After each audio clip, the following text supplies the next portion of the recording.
Okay, we're gonna get rolling. Please mute your cell phones and other electronic devices. Bob, you wanna do a roll call for minutes? Certainly. Trustee Dahlman? Here.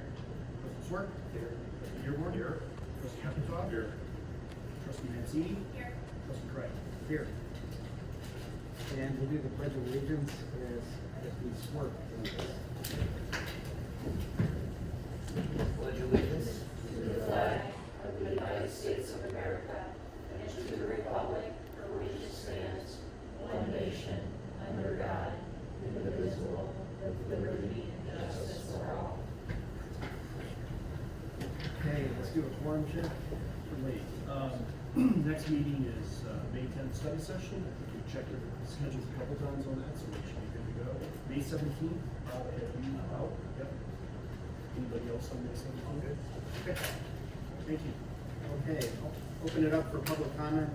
If anyone in the audience, I guess it's both of you, if you want to speak on any issue that's not on the agenda, please step up.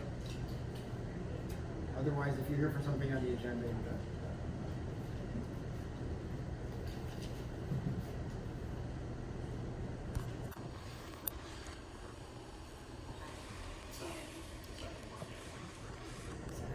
It's not working at all. Oh, so I'll stop.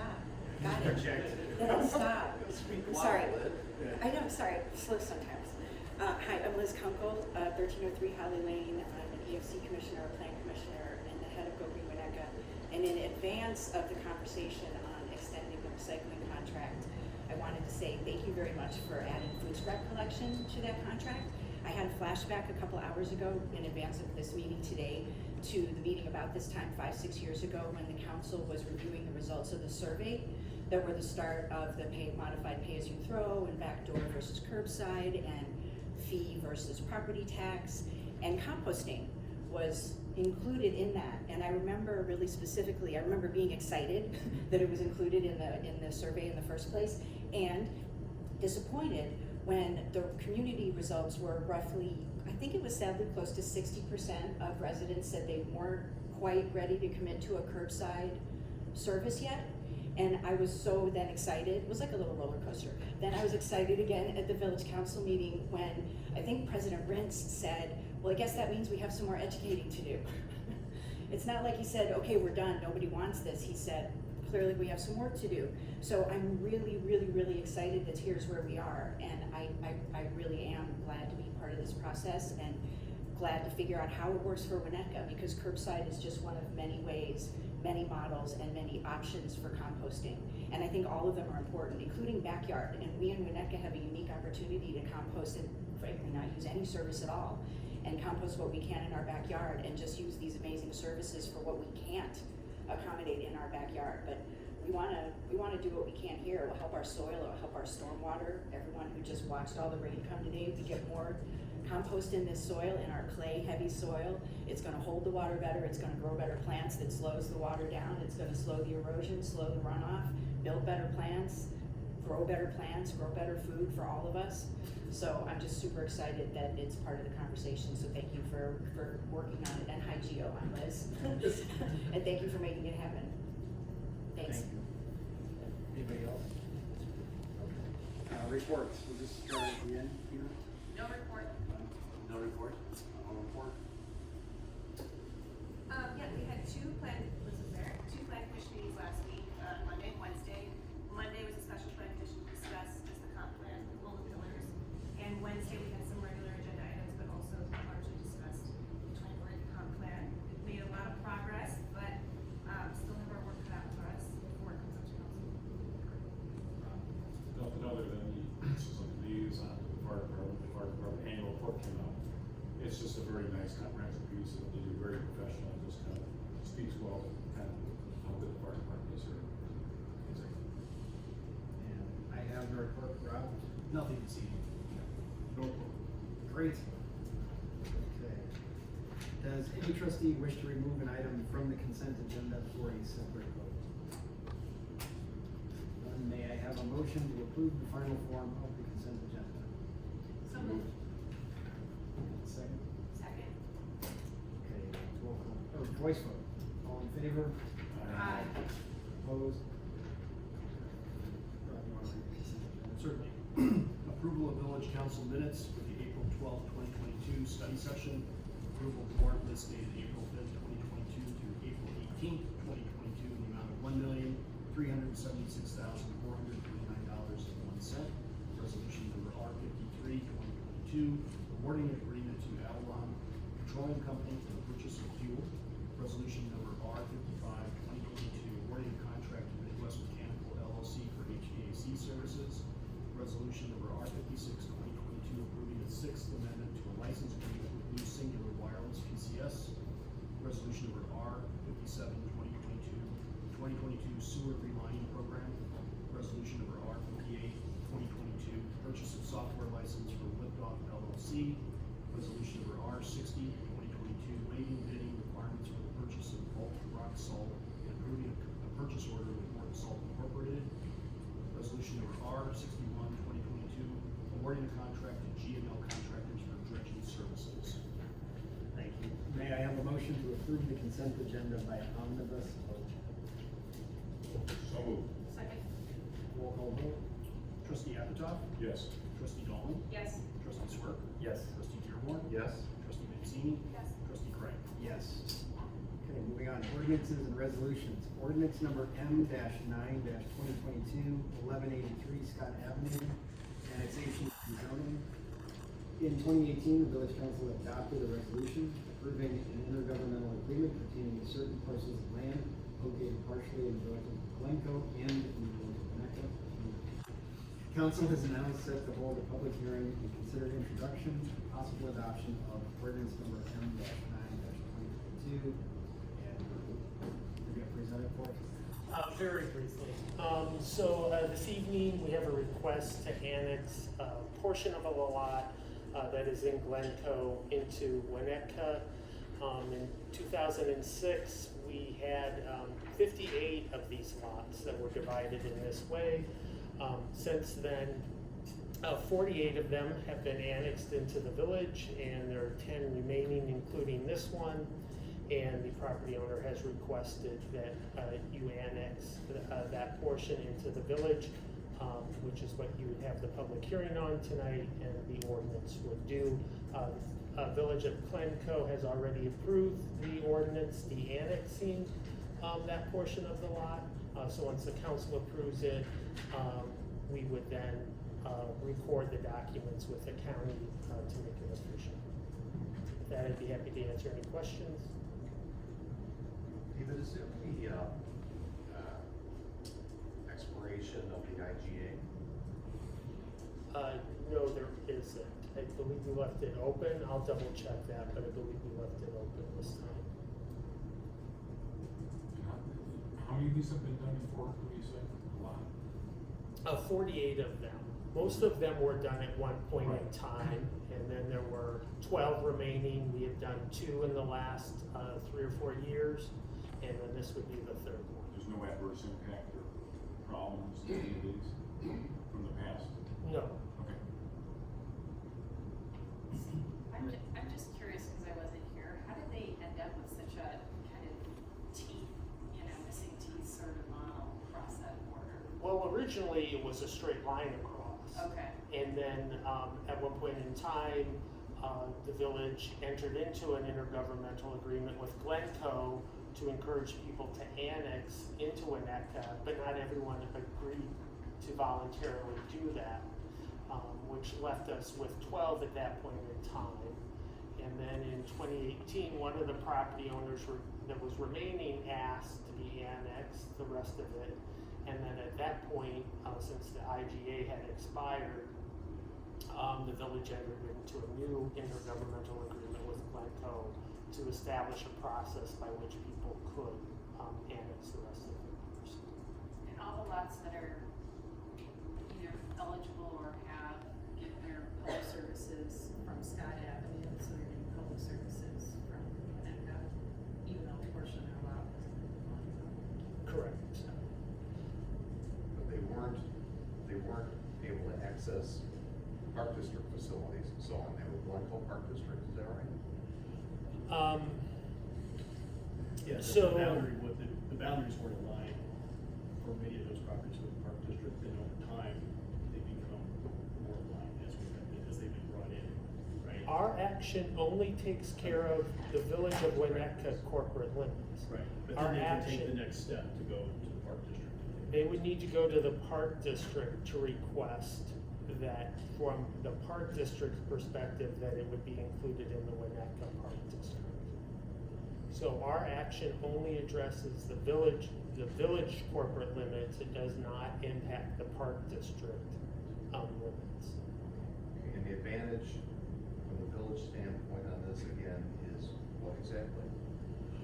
Since we are providing basically all of the services, it then allows us to collect taxes on that portion that previously had gone to Glencoe. Right. So that over the long term, there's a benefit in terms of tax revenue to the village. And it's less complicated for the property owner. Yeah, cause it's could be some of these property lines are right through the middle or a portion of the house, right? At one time, they all were across. Yeah, that's what I'm looking at, yeah. And I think Trustee Dahlman's original question was, Yeah. how did it end up halfway across the yard? Yeah, cause this was the You know, original 100 line. years ago, whatever. Yeah. I'm not quite sure how, but. You weren't here? No. Or sure of wars. Yeah, I don't know. So anyway. Yeah, anyway. Well, assuming that we adopt this and so on tonight, does it make sense to send a note to the 9 remaining properties and just say, we want to let you know that your neighbor did this and this is something you could do, and we're happy to talk to you about it? We could do that again. When you entered in the intergovernmental agreement in 2018, we sent a letter at that time and informed property owners at that time that the village council had agreed to cover the cost of the annexation plats up to $1,000. We only had the one property owner initially, and then since then 2 additionals, but we could send another letter because over time, what generally happens is, I believe 2 out of the 3, they were new property owners, so we could send out another letter. Bobby should just look this up. Go door to door? We do that. Okay, maybe we So can the get- existing residents don't want to spend the money to annex into the. Maybe Expiration sounds like. I would think that every few years at least, as these properties do turn over. So when's the last time, David, we sent letters? It was early 2019. 2019, Here's a catalyst. sometime in the next few months, and we'll get the letters together. Yeah. Okay, thank you. Okay. By the way, the public hearing is concluded. Do we have any comment from the audience? Not any other comments or discussion? Okay, then we're gonna close the public hearing. Do I have a motion to waive introduction of ordinance number M-9-2022? So moved. Second. Voice vote, all in favor? Yeah, no, that's good, yep. Any opposed? May I have a motion to adopt ordinance number M-9-2022? And roll call vote? Trustee Mancini? Yes. Trustee Dahlman? Yes. Trustee Swart? Yes. Trustee Dearborn? Yes. Trustee Apatow? Yes. Trustee Craig? Yes. Resolution number R-54-2022, extension of recycling services agreement, and this is up for adoption. Village staff has negotiated a 5-year contract extension with Lakeshore Recycling Systems. Public Works Director Gio McQueen is here to review details. Take it away. Good evening, Trustee Craig, Village Council, and Village Manager Bayhan. The village awarded Lakeshore Recycling Systems a 5-year contract in December 2015, and at the end of that contract, we extended it for another 15 months. That term comes to an end on the 31st of this month as to why we've entered into another extension, considering the current climate and I guess global condition that we're all experiencing. The recycling services portion of the residential recycling services portion of this contract will continue to be in the same terms of the contract, whereas it provides services for single-family residential and multifamily residential collection. and there'll be an increase from $5.37 to $5.79 for the first year rates. That's around a 7.9% increase in the first year of rates. Years 2 through 5 are going to be subject to or indexed against the CPI of minimum 2% to 4.5% each year. So it's capped at 5. It's capped at 4.5. Yes, sir. Mr. Trustee. In addition to that, we're able to negotiate a new rate structure for the commercial and institutional services, and we're going from a per location to a rate matrix. And the per location during the contract is escalated, but it was defined around $30.67 per location, despite the size of container and the services requested.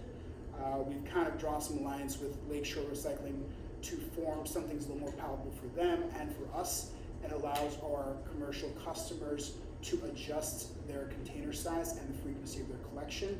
So it proves some savings, but then also provides enough revenue for the contractor, Lakeshore Recycling. The first year contract prices are in the agenda packet. I'm sorry I don't have something to present. It is on page 150 of the agenda packet, table 2. It's pretty extensive, so if there's any questions about that, we can kind of dive in. And rate increases for years 2 through 5, again, will be indexed to the CPI, minimum of 2% to maximum 4.5%. Great. Any questions from the council? Very good questions. Hi. Sure. Can you explain the commercial recycling programs? Sure. The availability for them? I oftentimes in restaurants when I don't see them utilizing recycling.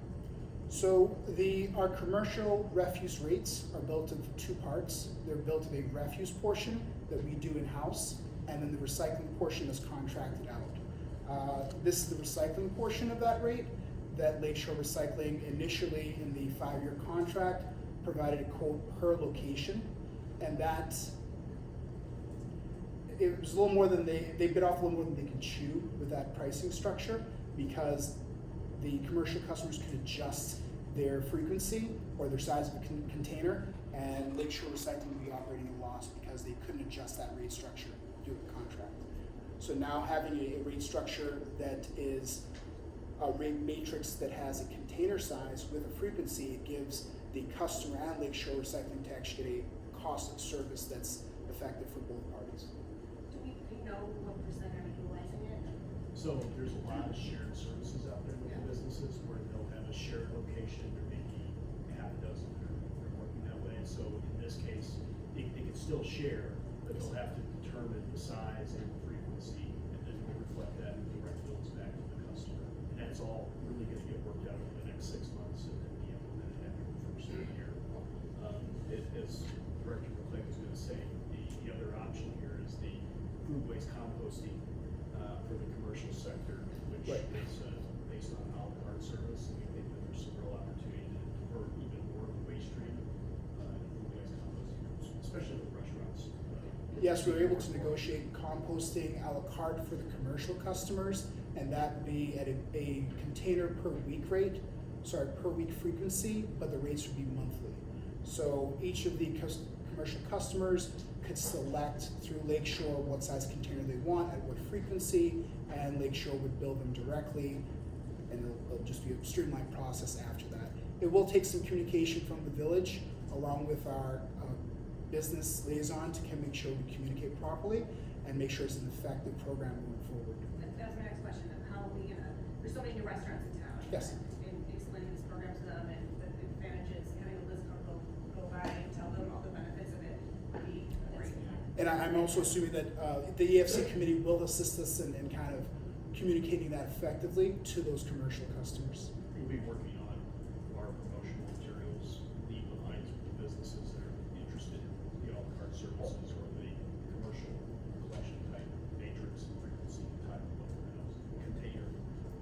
So there'll be leave behind materials, there'll be a web presence, stuff that materials that can really help them will help them inform them to make good decisions about how they handle their money. Do we feel it's the business not really engaging with recycling? Actually, I think it's really good. to share locations over the term of this contract to the point where it wasn't proper scale for the contractor was necessarily, being treated fairly. In this way, it's the commercial customer can pick exactly what they need and they'll have the rate that reflects that, as opposed to a fixed rate. And this is more anecdotal from my perspective of being a consumer of these, whether it's restaurants or retail or whatever it is, and I'm going to throw something away, my immediate gut reaction is to find a recycling bin within their parameters, and I never do, or rarely do. And so my question was about that. And then understanding what's going on back of the house. Yeah, right. Especially restaurants. Right. So a continuation of the composting services, we're also able to expand that to institutions. So far, we've been in communication with District 36. They've identified 2 locations that they'd like to incorporate composting, and as an addition to that, we'll be able to provide a drop-off location for residents at those 2 locations, one being Washburn School, another one being Hubbard Wood School. 2 questions on this too. Sure. I'm excited for Liz, hopefully, I don't know how we're gonna do this questions for her, but for the programs that so these schools have composting programs that Liz has led the charge on with Collective Resource and Waste Not as the other 2, at friends and residents that use Waste Not. Do we foresee people willingly bringing bins into their car to use these drop-off zones for the residents? I'm just curious of what we expect our engagement rates to be. I don't compost today, but they're saying don't compost. I would like to compost in the near future, but I don't necessarily think I'll be able to lug a drum into my car to bring it over here. I think that working with Geo on this issue, the idea is to provide options, and there may be empty nesters who have failed. The drop off is better, it's priced better for them to do. We'll charge them to drop off, and there'll be folks who will use Collective Resource or Waste Not. So between having a structured commercial program, a residential drop off, and a residential subscription that is handled just by other parties, that kind of hits the various aspects of the marketplace. And then, sorry, I have so many questions. I believe Collective Resource is the one that is Woods use Collective Resource. Is that what Greeley and Washburn? The Collective Resource is the provider that had been used by the schools. Nobody composted through the pandemic. Hubbard Woods had done it most regularly. Washburn had started doing it like a year pre-pandemic, and the other schools either hadn't tried it or dabbled in it, but were irregular customers. But they were all with Collective Resource, and I already reached out to Adam Rappaport at the schools to start talking about how this would be reworked if this is how it plays out. So that was my next question. If those prices for those programs are much more expensive than what you have laid out through Lakeshore, Yes. like significantly more expensive. I think it's for Greeley, it was averaged at $96 a month Yes. for 300 students, 60 staff. And so I'm just curious if conversations we've had with the school board and using this program to at least guarantee Lakeshore pickups at a larger rate and spend less through Collective Resource. Well, I know through District 36, my conversation with Adam Rappaport were that the logistics are still trying to work out. I did give them some direction to reach out to New Trier, who uses waste management, and I think they're using around 3 containers a week at 2 different facilities, east and west. And New Trier in the future, we're thinking may join this program if we provide that as a source of service to them. So he's actually in conversations with New Trier as to how to build the logistics internally and how we can actually make that effective for the residents to have an ease of dropping and delivering their compost. And last question, please. Sure. So for composting, I imagine these bins get to be rough after a while, smell, whatever. Will they be washing them and replacing them? Those Waste Not and Collective Resource currently replace them with clean bins. Is that part of this program too? We actually have Bill. I don't know the housekeeping program. I do know there is, Bill is represented from Lakeshore Recycling. I don't know to the housekeeping of those containers. Is there a program that we? There's not, hello, everybody. Appreciate you. Come on, Bill. Sorry about that. This is my phone friend. I'm not really a misanthrope. I sat back there because I thought it would be a fuller house and I wanted to defer to residents. So I'm not. We're not that popular. But yeah. So I appreciate the opportunity to be here. Joe invited me yesterday. I'll just very quickly say, it was a great process. You've got a great steward on behalf of the village, so we're really excited to be renewing this term and to be part of this excellent community. And we know Liz really well. We work with her, and we know that residents have very high standards. So thank you again on behalf of my company. The question was, are the carts, do we have a formal sort of codified program to switch back? We don't.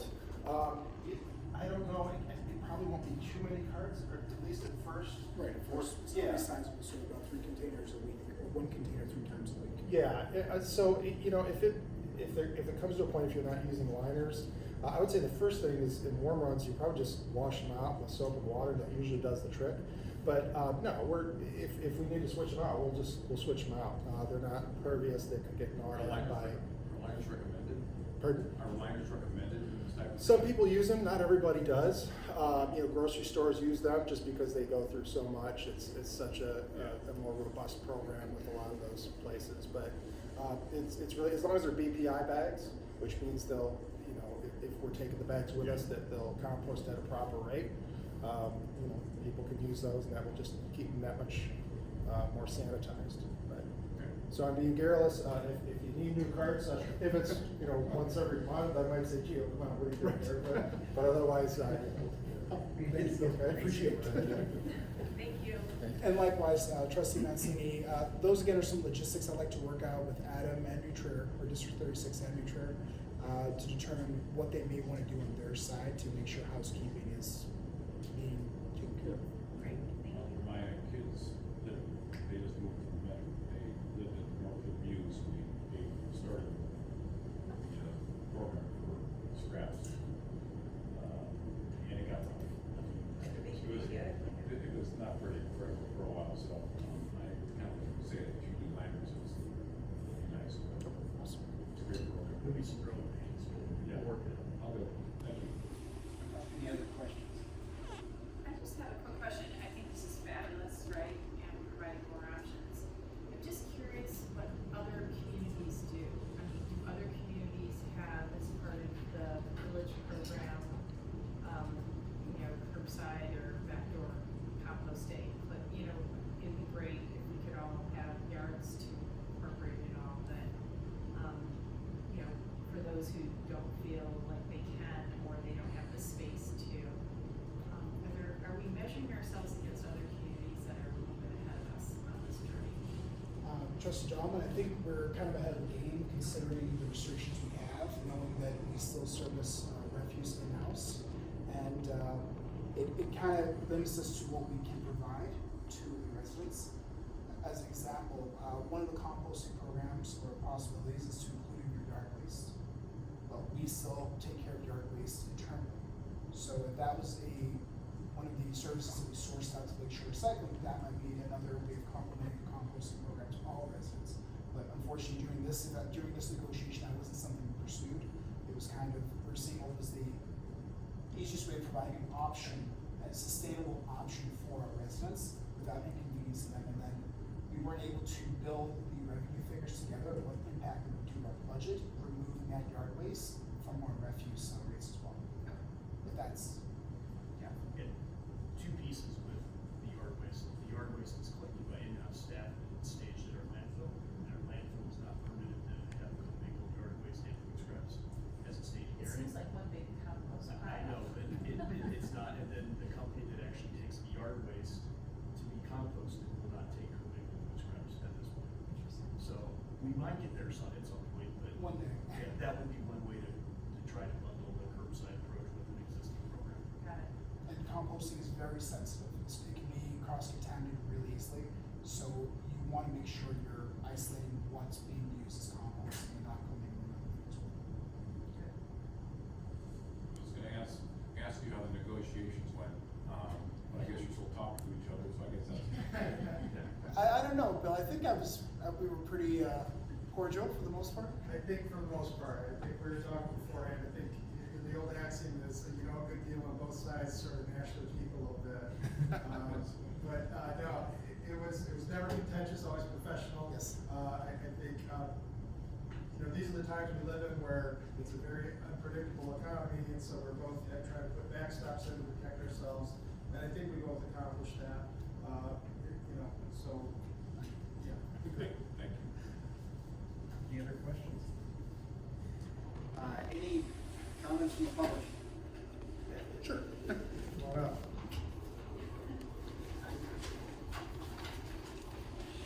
Thanks. So, I wanted to say that, many of you know I work for Collective Resource Compost. It's really important that you all know that my allegiance is to composting in Winnetka and generally, and not to what business is making that service happen, 100%. And the people at Collective Resource know that too. So, but through working with Collective Resource, I've become connected with the Illinois Food Scrap Coalition, which is a state level association that advocates for food scrap diversion and composting. And through that organization, I became connected with the U.S. Composting Council, which is a national association, and the IFSC, the Illinois Level Association, has just become the state chapter of the USCC. So I've literally been involved in all levels, and at the state level, I've gotten involved in policy. And I asked State Senator Fine last year, through my working with the USCC at the national level, I became aware that the state of California the year prior had passed a state resolution recognizing this first full week of May, the first Sunday through the first Saturday in May, which is an international education initiative called International Compost Awareness Week, which I became aware of years ago through working at it at Hubbard Woods, and I kind of laughed about it. I'm like, International Compost Awareness Week? Who's aware of that? Like, really? That's a thing? And now I'm helping plan the programming in the state of Illinois around it, because I found out that in California they passed this resolution, and I had just connected with Senator Fine over another issue, and I said, hey, this is a one-page resolution that's educational and aspirational and connects the dots for people, and can we do something similar in Illinois? And we did, and it was passed at the end of this session, and I'm gonna give you guys each a present, I gotta leave behind for you. It's not compost. What's that? It's not compost. It's all compostable though. It is all compostable. It's three separate documents. One is a fact sheet on International Compost Awareness Week and Compost Awareness Week in Illinois this year. The second page is a one-page blog that Go Green Winnetka wrote last year on just how to compost in general and how to do it in Winnetka, dealing with Winnetka's systems and services. And then the last one is one that was put together by Midwest Grows Green, which does a lot of pesticide-free, chemical-free lawn applications, and the Illinois Food Scrap Coalition, which is a fact sheet on the benefits of using finished compost, which is frankly just as important as creating the compost in the first place. So the purpose of the week is to educate people on the benefits of producing compost and making it in the first place and using it. So again, I'm really excited that this is part of it in any way. And to your question, Trustee Dahlman, every community does it differently because everybody's services are different. And as Director McLean said, because of our refuse situation, that's why we can't do a curbside model, making it, but that's why it's great that we've got a container swap model available and drop-off locations available, and maybe a community garden or other, individual events like a pumpkin smash event in the fall. These individual events that help create awareness around it. And to Trustee Mancini's point about the schools, this is where it started. And I started it at Hubbard Woods, and I have to say real quick, it started as what was supposed to be a one-week experiment. Trustee Dahlman was there. It was supposed to be 1 week to highlight awareness around Earth Day, and the students got it so intuitively, and we leapt into a supportive principal and a supportive custodial and lunchroom staff, but it was because the students understood intuitively how it works, and that food scrap and organic material is compostable, and it makes sense to put it back in the ground and not in the garbage, where it's not only not gonna help, it's gonna hurt. So they get it. And even though there's been a break these last couple of years because of the pandemic, like the kids going into New Trier now, so next year, sorry, but bear with me, next year my daughter's gonna be a senior at New Trier, and my son's gonna be a sophomore. They're both at the Winnetka campus. I'm gonna freaking live at that campus.